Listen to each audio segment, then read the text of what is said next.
Hey everyone, one day I felt a little bit nostalgic and decided to play some good old game. My eye got on Call of Duty 1 from 2003 and unfortunately the result was not what I expected. The game is split in 3 campaigns, American, British and Soviet. Each campaign is split into short missions. There are briefings before some missions and a short diary note before each mission from the soldier you play as. These notes describe what has been done and what remains to be done. They also contain soldiers' thoughts about current situation. So, what was wrong with the game? Well, almost everything. First minutes, I had been enjoying it a lot, but further I played, the more frustration started to overcome joy. The game is simply boring today. Don't get me wrong, I'm not trying to stomp on everyone's memories. Those are my memories too. I don't remember how many times I walked through this game when I was a kid. I remember this game as a masterpiece, but almost 2 decades after release, this game sucks. It's just sad reality. I won't complain about graphics because it was 2003, but I will complain about AI. It's too dumb. Enemies don't try to look for cover or use some tactics, they just stay where developers put them and shoot. Your allies can body block you.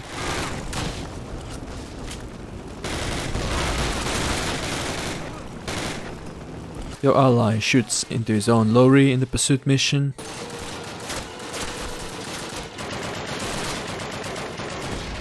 Sometimes your shots won't register, and sometimes enemies perform shit like that. Grenade! Grenade! Get down! Grenade! Granate! Grenade! Get down! 2 hours later. Grenade! Grenade! Run, bitch! Run! Gunplay is a mess. Many weapons feel like plastic toys. You don't feel an impact from hits. The muzzle flash is a different kind of torture. It's so bright that you can't see anything if you're aiming down the side. You can't really know if enemy is dead and you can stop shooting. Also, game crops if your window scaling is set to anything other than 100%. Glitches like disappearing ground and foliage can occur.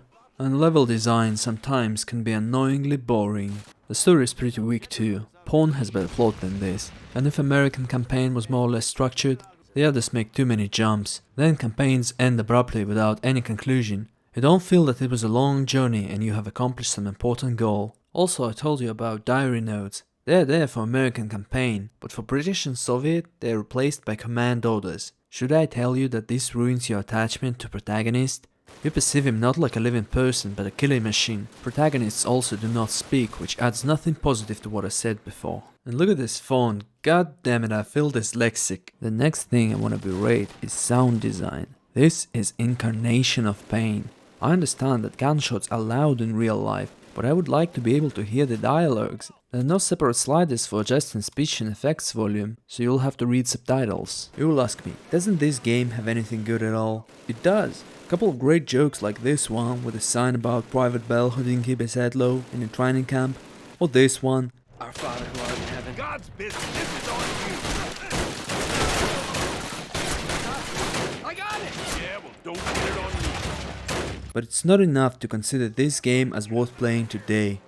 Yes, back in the days it introduced a couple of interesting game mechanics like vehicle chase, it had some cool scripted scenes, but unfortunately it's not enough by modern standards. The only reason we liked this game is because we didn't have much choice, there were not many alternatives and we had to play what we had.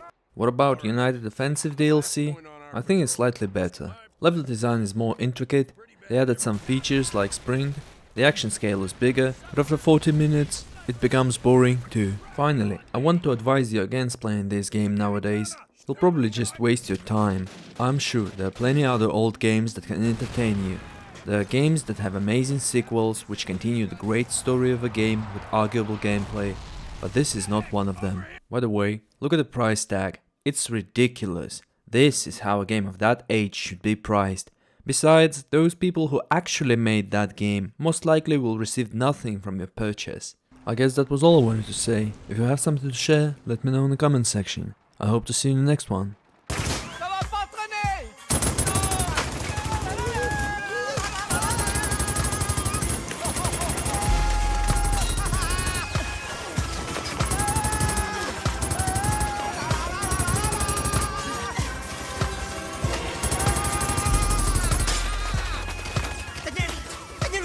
Ça m'aurait étonné qu'il m'oublie celui-là. Qui c'est qui est le number one maintenant? Hein? Mother, a few days ago, we waved the flag of the motherland over the top of the Reichstag in Berlin. The war, at last, seems to be coming to an end.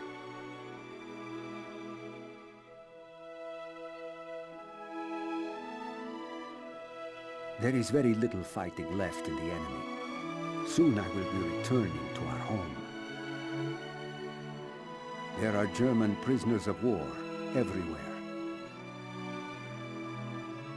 Today, I crossed the Elbe River in Germany and shook hands with an American soldier. Although I could not understand anything he said, I felt this man was my brother. And I think he felt the same.